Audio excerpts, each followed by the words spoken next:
Babala, itong paksa na pag-uusapan natin ay medyo sensitive at ayaw pag-usapan ng karamihan ng tao pero I just feel that we need to talk about this. This is all about gambling. Napapansin mo na ba na paunti-unti na nauubos ang pera mo dahil sa pagsusugal? At lagi mo sinasabi, last na to. Pero paulit-ulit pa rin. Kung yan ang issue mo, you got to finish this video. Videos that will make you wealthy and debt-free. Hi there, this is Chinkitan, your pambansang wealth coach. Sa video na ito, pag-usapan po natin ang 6 signs na kailangan mo nang malaman kung bakit mo kailangang huminto sa pagsusugal. At kung gusto malaman talaga yung danger zone or ikaw mismo hindi ka nagsusugal, may kakilala ka nagsusugal, tapusin mo tong video na ito. Sign number 1 that you need to stop gambling already. Una, nawawala ng pera mo pero hindi ka pa rin tumitigil. Alam mo, let's do a real talk. Kasi minsan, sa totoo lang, pag tayo nalulun sa sugal, ayaw natin paalam sa ibang tao at nakakahiyamang aminin, but we need to face the music.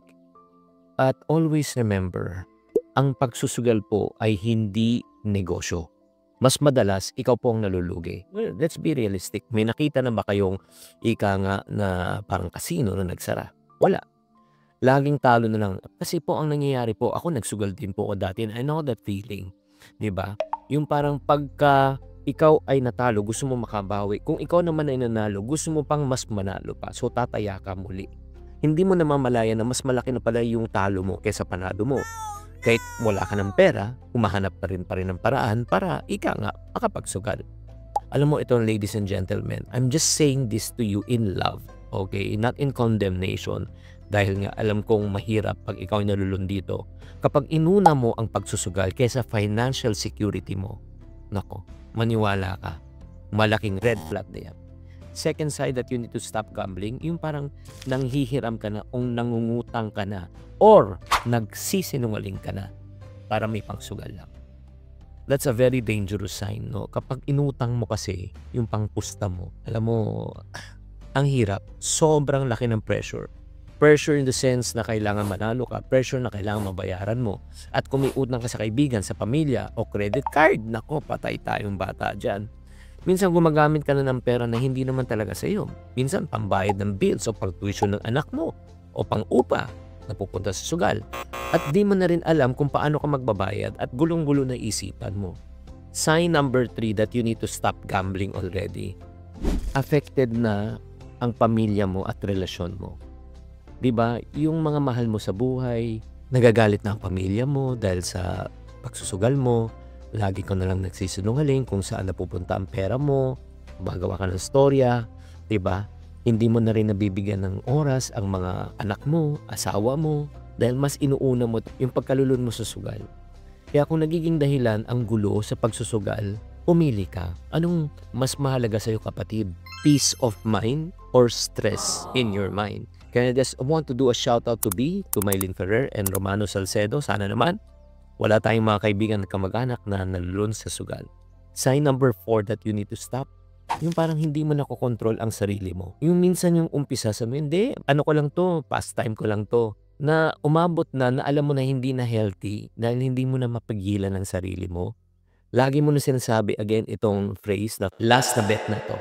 Pero bumabalik ka pa rin. Yung pakiramdam mo na hindi ka na masaya o kontento pagka hindi ka nakakapagsugal. Hindi mo na nakokontrol ang urge mo pag hindi ka tumataya. Alam mo, ito lang ang friendship. Kung hindi mo na kayang control sarili mo, you need really to talk to someone. Kailangan mo na humingi ng tulong. Reach out to your friends. Sign number 5, apektado na rin ang iyong trabaho at ang iyong negosyo o pinagkakitaan. Alam mo, imbis na magtrabaho ka, inuuna mo na yung pagsusugal. Diba? Habang yung mind mo, nagnenegosyo ka, pero atat ka na talagang umalis para ikaw ay makapag-jam, para ikaw ay magkalat. O, alam niyo yung magkalat? Alam niyo na, in English, translate na lang yan. At kinukuha mo na yung pera sa negosyo mo para ipangsugal. Guys, ito lang, let me tell you this. Pag ikaw, oras nagsugal ka at ginamit mo na yung pera mo sa negosyo, that is an irreversible path. Sign number 6 that you need to stop gambling already. Yung parang lagi ka na lang stress or depressed dahil sa pagsusugal. Yung parang nadudulot na ng stress and anxiety, ibang usapan na ito, yung ibang level na. Yung parang lagi ka na lang kinakabahan, nag-aalala, di ba? sa perang natalo mo, parang pakiramdam mo, nawawalan ka na talagang pag-asa sa buhay. Ay, wag naman po sana na yung para matapos na yung problema, iba na talagang iniisip mo at alam mong hindi naman siya tama. Alam nyo, ito lang ha, check yourself. I want you to do a self-evaluation. You stop, you think, and pause. If it's developing so much emotional and mental stress in your life, do you think deserve mo to? Yan ang tanong ko sa iyo. I want you to reflect right now kung at least yung sa sinabi ko sa inyo, ano ito yung 6 signs? Number 1, naubos na yung pera mo, pero hindi ka pa rin tumitigil, nangungutang, nangihiram, nagsisinungaling, apektado ng relasyon mo sa family mo, di ba? Hindi mo na makontrol sarili mo, apektado na rin trabaho at negosyo mo, lagi ka ng stress and depressed. If you have at least 3, kahit 2 lang nga kapatid, una, anong gagawin mo? Aminin mo na may problema ka. That's the first acceptance, na i-admit mo. Number 2, ask for help. Number 3, as you stop gambling, hindi ka titigil talaga. Pag hindi mo pinalitan, humanap ka ng bagong hobby. Humanap ka ng bagong paraan. Yung parang magbibigay sa'yo ng kasiyahan sa buhay. Believe me, ang tunay na financial success, hindi mo pwedeng ilagay sa sugad. You cannot really depend on chance. It must be dependent on your choice. Choice na makalabas ka, choice that you need to do something about it, choice that you need to stop, choice that you need to start something na talagang makabuluhan that it can help you for the long term. Kaya nga, let me appeal to you, especially kung matagal ka na sumusunod sa channel ko. Ano ba yung biggest struggle mo? Ano ba yung dahilan kung bakit ka nagsusugal? Again, I cannot put you into fault. The goal of this video, hindi para ipahiya ka. The goal of this video is to make you realize that you need to start doing something else. So, ano yung pinakahugot mo kung bakit ka nagsusugal?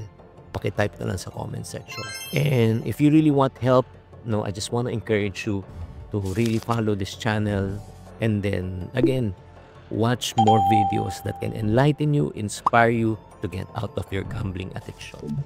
Sana nakatulong tong episode na ito sa inyo. And kung may kakilala kayong mga taong ganun din ang issue, please send this video. Malay nyo, makatulong po to. Tatandaan, tamang karunungan, tamang disiplina po ang susi sa pagyaman.